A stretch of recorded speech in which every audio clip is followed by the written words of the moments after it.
Well, hey everybody, welcome back. Today I'm going to be doing a what sold video. It's going to be a Christmas what sold video. Should be Christmas Day whenever this video goes live.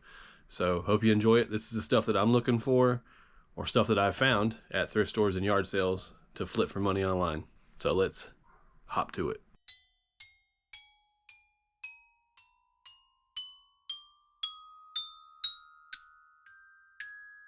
All right, what only seems appropriate. I don't know which way to put it. All right, so the first thing that we're going to go over on the what sold is going to be some Converse confetti all-stars that I picked up. I think I picked these up for like $3 and they were dirty, and I listed them dirty and they still sold. I think what's unique about the Converses is that if you can find something that's different, a lot of times that increases their value and the sale speed dramatically. So that's what I look for when I pick up Converses. Sold those for $32.50 and was free shipping. All right, and the next thing I picked up is a Ninja Pulse blender cup. I don't think it's been used. It was a new. It had cardboard in it. It had the blade still had the plastic. So I went ahead and picked it up. I think I paid no more than $5 for it. When looking at blenders, there's usually two things that I look for: the Ninja brand and the Vitamix brand. Those are the two that you're going to see them predominantly that are going to be worth any money. So with this one, I picked up just the cup, the blades, and the lid, and it sold for $41.65 with free shipping. And it was on sale, 15% off sale, so that's when it sold. Side note with blenders and mixers and stuff is you want to make sure that the part that you're selling is not a recalled part. So that can actually be a flag on eBay. If you're trying to sell a part that's been recalled or is safety problems, you'll get flagged for that, and your account will get hit, most likely for trying to sell something that could hurt somebody.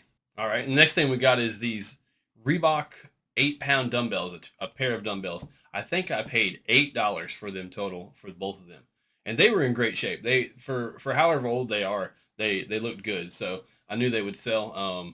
Comps were pretty good for them, and they just kind of had that vintage square look. So I figured they might be worth something. So they did sell, and I did ship them in a flat rate. I think it was a medium flat rate or a regional. I can't remember it, but I remember shipping it flat rate. Anytime I deal with dumbbells or weights, I'm going to definitely use a flat weight or a standard priced box whenever shipping these. And these actually sold with a 5% off sale. They sold for $37.52. And the buyer paid $15 in shipping.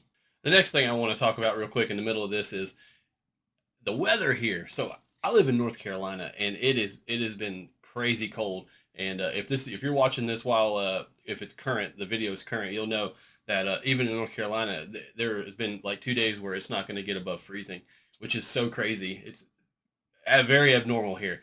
And I got people calling me. My mom's telling me, leave the sink dripping overnight. Things are getting crazy in North Carolina. All right, the next thing we got is a Trigon scope box. I'm not sure exactly which one came in it because the scope obviously wasn't in it. It was just the box by itself, because if it was in it, it were thousands of dollars, I believe. But just the case with a couple little odds and ends that were in it, they were worth some money. I think I picked this up for like $3, the case at the thrift store, and I sold it for $35 with $10 shipping.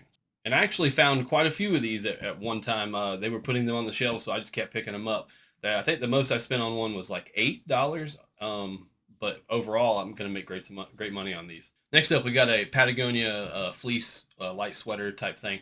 If you know anything about reselling or clothes and just in general, Patagonia is a pretty premium outdoor brand that resells nicely. Anytime you find some of that in a thrift store or a yard sale, most of the time it's going to have some value. You can check it. If you're not paying no more than $5 for it, which is kind of like my rule with clothing, I don't even look up Patagonia stuff most of the time. If it's in good shape, I'll pick it up for up to $5 without even looking it up. But this actually sold for $45, and the buyer did pay shipping, and it was a quick turnaround. All right, next up we got these Crocs. I actually bought these new, and I'm pretty sure I paid $5 for these at a yard sale. These were they were new. They still had all the tags and still had the little plastic piece that went between the two Crocs. When I paid $5 for them, I just knew they were going to go good, because even used Crocs sell well. And I ended up selling these for $47, and the buyer did pay shipping. Next up, we have an Olympus 35mm camera. Normally with these, I just check the battery compartment, and if they're good, if they're not corroded, I usually pick them up for under $3 or $4. Um, these go for $30 to $40 depending on models without even being tested. So they may sit around for a month, but they'll eventually sell. Somebody will buy them. I like to pick them up. They're easy ships. Don't even test them. Most of the time, I just make sure the battery compartment's clean. $38 free shipping. Next up and lastly is in the last video. If you've seen it, if you want to watch it, I'll put a little a card or something in here or suggest it at the end. But I actually picked up this Nike Army tee, and I believe it was some kind of a replica of an older version of it. I could be wrong, but there were some other ones that didn't look like this one, but were similar that were selling for much more, several $100s. But I actually picked this up for $3 at the thrift store, and it sold for $115, and the buyer paid shipping, and it sold in like less than 3 days. So I'm assuming it's probably a Christmas present. So great time to list it. And that's going to be it for this video. If you enjoyed it, consider subscribing. I put out reseller content for yard sales, thrift stores, what sold, trying to share information, what I'm picking up, what I'm selling. Eventually I plan on making a video about what's not selling, bad buys. So if you're going to be into that kind of stuff, consider subscribing, and like the video as well. Like it.